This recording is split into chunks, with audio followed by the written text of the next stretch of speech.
There you are. Feeling better? How did you find us? At the Cauldron?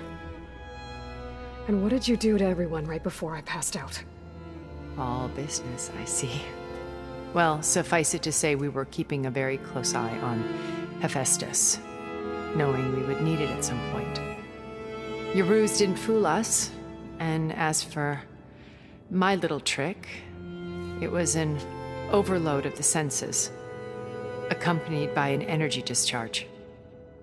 Gerard and Eric were only momentarily disoriented due to their shields, but it rendered you unconscious while I got you out. Perhaps some breakfast might steady you a bit?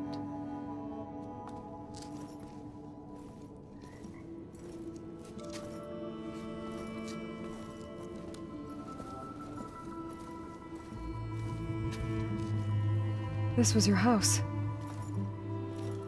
The one you recreated for Beta, in the data channel you shared. How perceptive of you. Please, this way. After everything your people have done, you think I'm just gonna sit down and have a chat with you? They're not my people. They never were, and especially not now.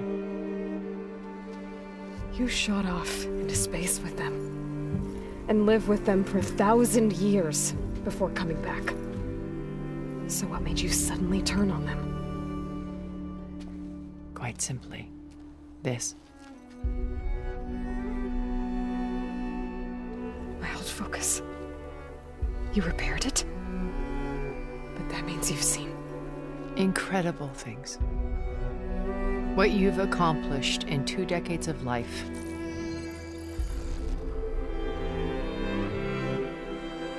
A 1,000 years at my back and I haven't even come close.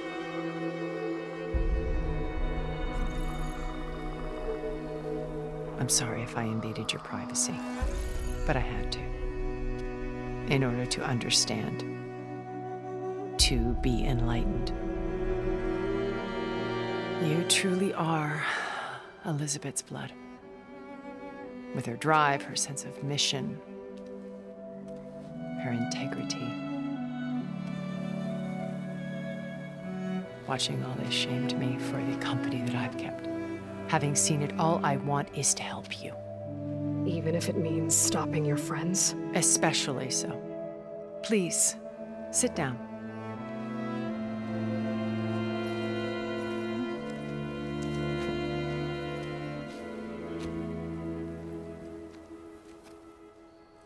There. That's better. Now, we must recover Beta and Gaia at all costs. By now, you must know that Gerard intends to use Gaia to reboot the Earth's biosphere. Remaking this world to specifications that would only suit us immortals. This process will kill every living thing on the planet. He calls it a clean install. Not if I stop him first. Not if we do. And once he and the others are gone, we can work together to fulfill Elizabeth's dream. I'm sure Beta told you that there's a build of the Apollo database on board our ship. A complete collection of human knowledge. With that and Gaia, we could do everything Elizabeth wanted. Heal the biosphere, educate the people of this world, uplift them. Create the world she imagined. Let's not get ahead of ourselves. From what I've seen, your friends are invincible.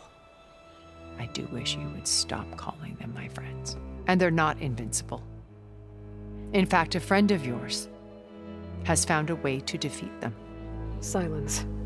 Oh, he's been a busy bee, building an army powerful enough to crash through Gerard's precious base.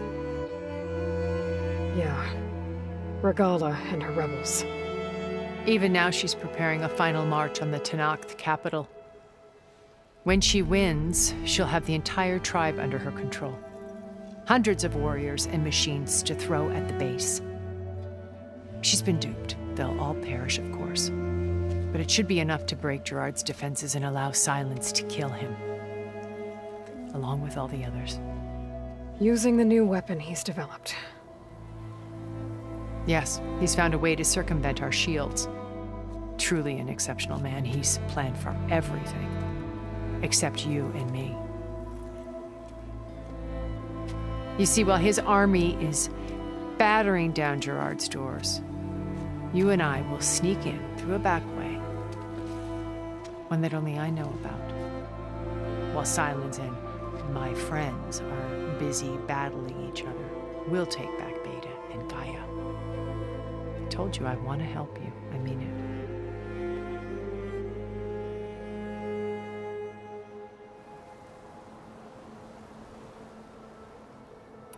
My old focus. How did you find it, let alone repair it? When we encountered you at the Hades Proving Lab, Gerard saw you as a redundancy. I knew better. You were a revelation. After your dramatic escape, bravo, by the way. Gerard and Eric assumed you were dead and gave up the hunt. I wasn't so sure. When the others were busy, I returned to the lab and searched for any trace of you. That's when I found this little treasure. Not easy to repair, but certainly worth the effort. As I watched your life unfold, you were like a splash of color on a worn canvas. What Liz was, and more. Did you show it to the others? Of course not. It was your actions that inspired me to defy them. It's worth noting that if I hadn't found it and watched its contents, I wouldn't have known to save you at the cauldron. You'd be dead. So I should be grateful? If you like.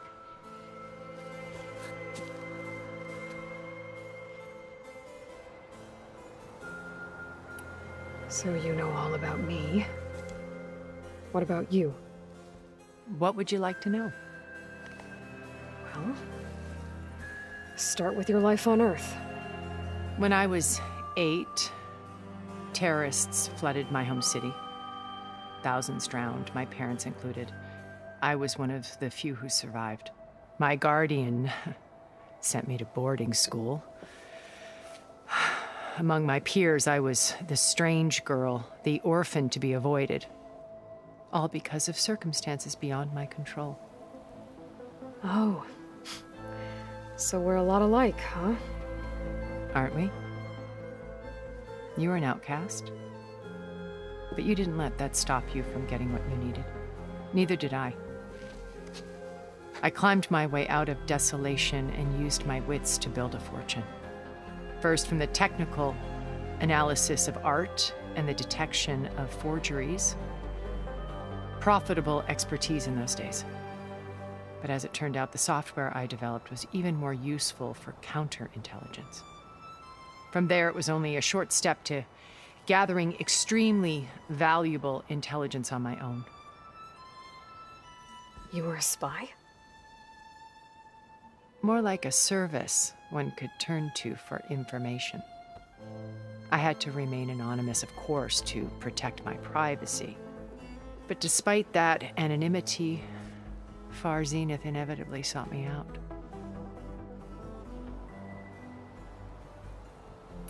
What happened when Far Zenith approached you? They painted an irresistible vision of humanity's future. One where we need not fear illness or death, where we explored the furthest reaches of the stars and thrived. It was only later that I realized that they only intended to bequeath this future to the rich and powerful. By the time I finally figured it out, the walls were closing in, Pharaoh's machines were devouring the Earth. So I accepted Far Zenith's invitation to a berth on the Odyssey. I wanted Liz to come, but she had nobler plans, as you well know.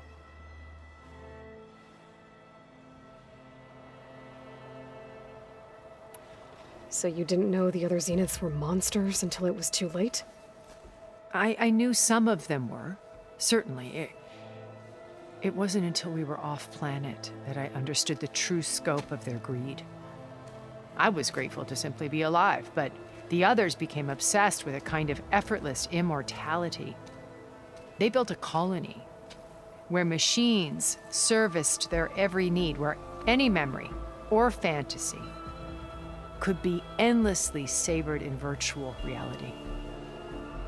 It wasn't life. It was stultifying, a pampered dream state. As the decades passed, I withdrew more and more, alone yet again, but this time with eons to consider my mistakes.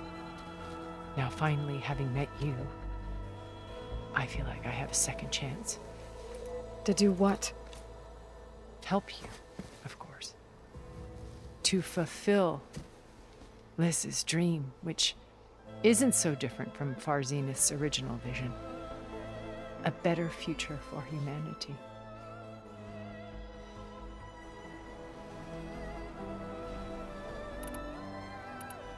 You said Beta is not in urgent danger, so what are the Zeniths doing to her? Putting her to work. Merging Hephaestus with Gaia. A difficult, time-consuming task, as I'm sure you know. They will compel her if need be. But her life is not in danger. She's the only one who can do it. Because you people made her to be nothing but a tool. Gerard's idea, not mine. They always viewed me with suspicion when I attempted any form of kindness towards her. That's why I created the Data Channel. A virtual place where we could speak in peace.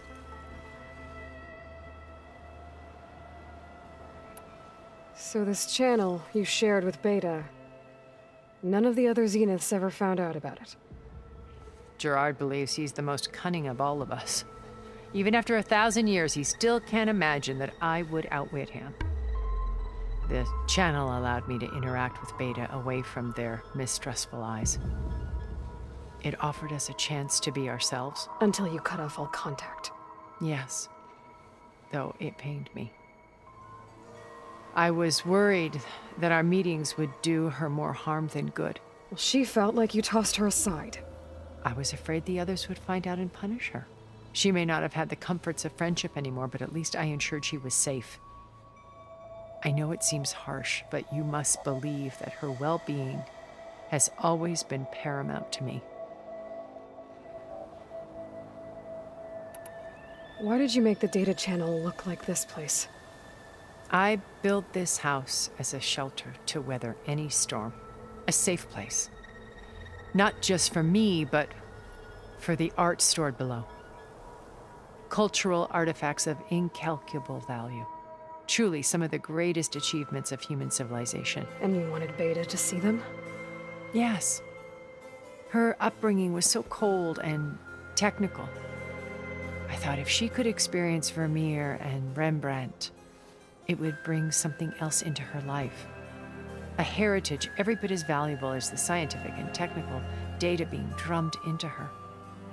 I'm sorry I had to cut off contact, but I'll never regret sharing this house with her. She needed its shelter even more than I did. Beta told me your colony was destroyed. That you came back to Earth because you had nowhere else to go. It's true. After we reached our destination, a planet in the Sirius star system, we spent decades building a new home. The physical constraints of Earth, the boundaries of mortality, gone. To think of what we could have done with it. It might have been a utopia. Instead, we stagnated, absorbed in effortless comforts and virtual realities. It took a cataclysm to finally yank us out of our stupor. What happened? A massive geological event. We knew of instabilities in the planet core, but we underestimated them. By the time the collapse was upon us, it was too late to stop it. Only a few of us made it to the ship in time. We set course for Earth, the only safe harbor left to us. Which you decided to make unsafe for anyone else. Not me. Gerard. He believes it's better to wipe the canvas clean than work around the smudges. No more primitive tribes, no more combat machines, only a blank slate to do with as he pleases. But we will stop him. All we have to do is get into that base. What exactly is your plan to sneak into the Zenith base? We will make use of a lesson I learned from an early age. Always know your exits. In this case, a place where Gerard's new construction meets the ancient foundation, a passage that only I can access. When Sylens flings his army at the base, we will enter through this back door, bypassing most of the fighting. The distraction will provide us with a window in which to rescue Beta and Gaia. Once we're inside the base, where will we find Beta and Gaia? Here in the command center. By then, Gaia will have been reunited with all of its subordinate functions, including Hephaestus. What about the alpha build of Apollo on your ship? A simple matter of recovery once the others have been dealt with. With that in hand, we'll have everything we need to make this world as it should be. How do you know about Sylens' plan? He isn't the only one adept at spyware. You hacked his focus? No, he's too careful for that. But his subordinates? Not so much. He gave additional focuses to the tribals he branded the Sons of Prometheus. The ones working with Regalla. By tapping their focuses, I learned about most of his dealings. The distribution of override technology, the arming of Tanakh rebels, and the secret pact with Regalla to attack Gerard's base. But how did he come up with a weapon that can take down your shields? That's the one thing I haven't been able to figure out, but however he did it, I'm quite certain it will work. With it and the Tanakh army, victory seems to be within his grasp. Such a shame he'll be disappointed.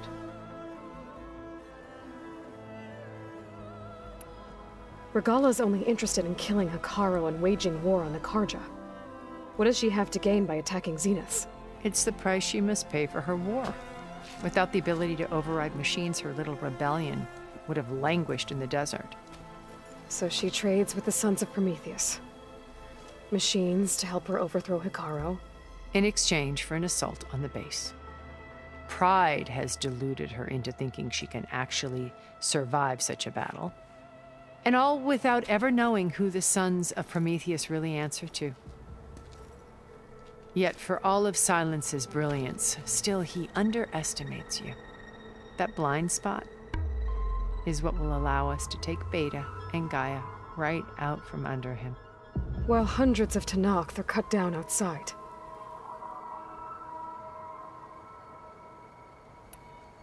So you knew Elizabeth. What was she like? Liz was everything she was. I see in you. And more. Your ingenuity, your determination, your moral compass. You've managed to distill her greatest qualities and make them your own. I'm not asking about me. Tell me about Elizabeth. What was she really like? The honest answer is that I don't actually know. For all the time that I spent with her, she always kept a part of herself locked away. It was like that from the moment we met.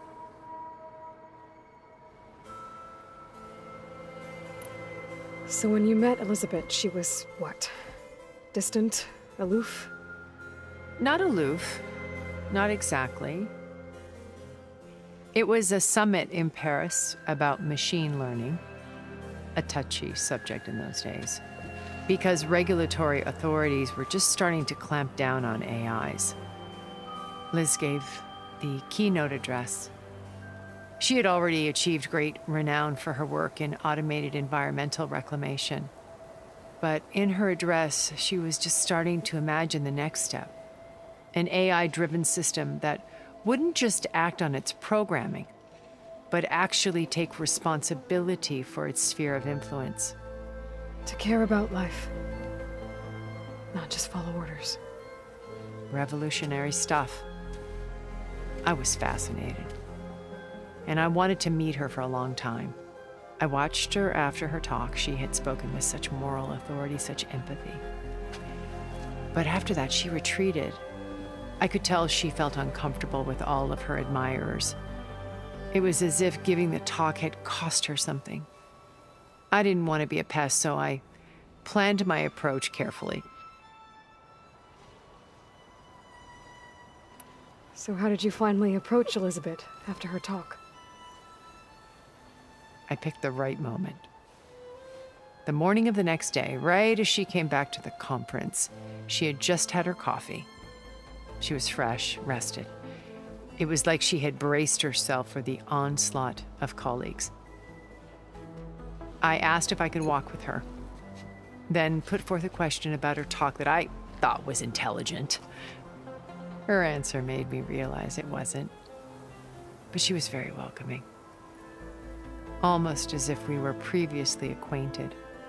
It was only halfway through the conversation that I realized she knew exactly who I was.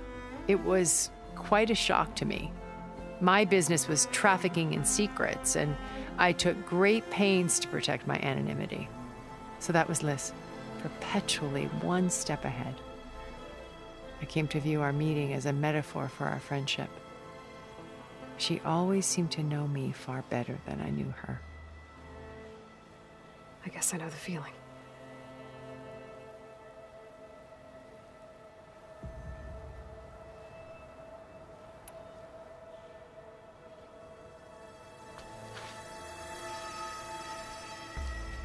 First Varl, now Hekarro and the Tenakth.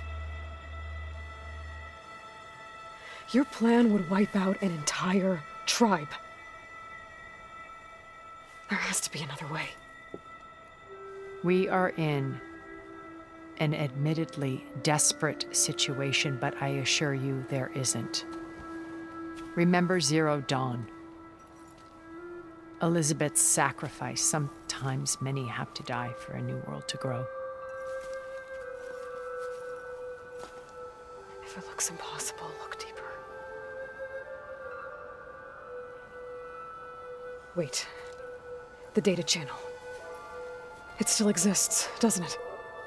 I need you to open it. Let me talk to Beta. Impossible. We might be detected. It's worth the risk. There is another way, one where the Tenakth survive. But we won't. If the others... If you want to help, open it.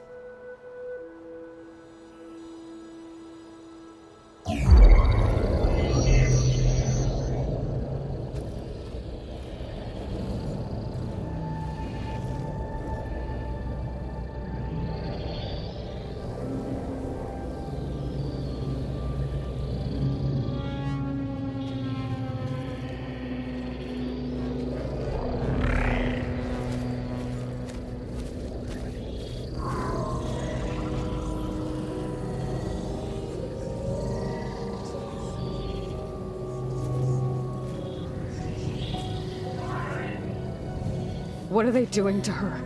Virtual reality dissociation. The manual merge of Hephaestus will take hours upon hours of tedious micromanagement. If she resists the work, they run simulations to induce feelings of isolation and despair. Beta, can you hear me? You're alive. They're watching me. I can't hold up this extra projection for long. You should have killed me. No. No, look at me. I'm coming for you. I promise. Okay? I just need you to hold out a little while longer and work on the merge.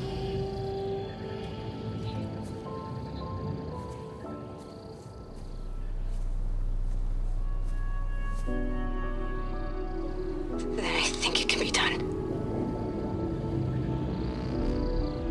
I'll contact again when it's time. Can you hold on? As long as I know you're coming for me, I can endure anything.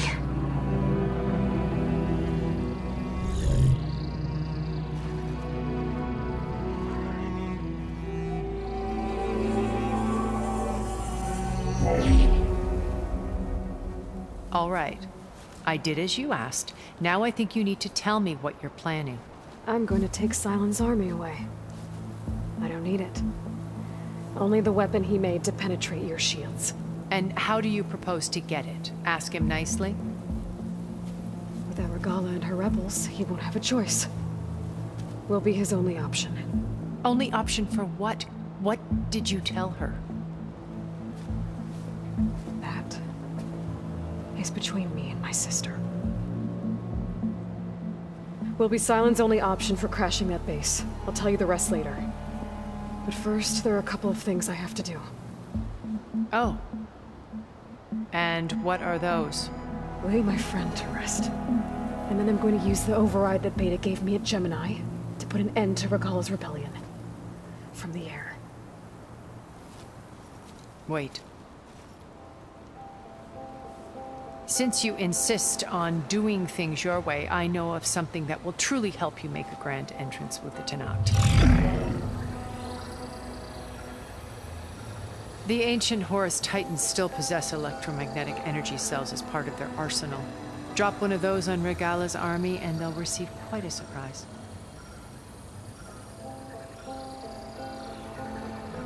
So go, do what you must. I'll come to your base if you manage to bring Sylens to the table. Not if. When.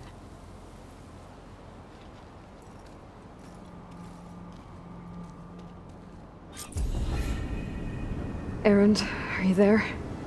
Aloy! Aloy, is that really you? Yeah, it's me. Where's everyone else? We're all... we're back at base. What happened? It might be easier to explain in person. I'll try to join you there when I can. Okay. We'll wait here for you. It's good to hear your voice, Aloy.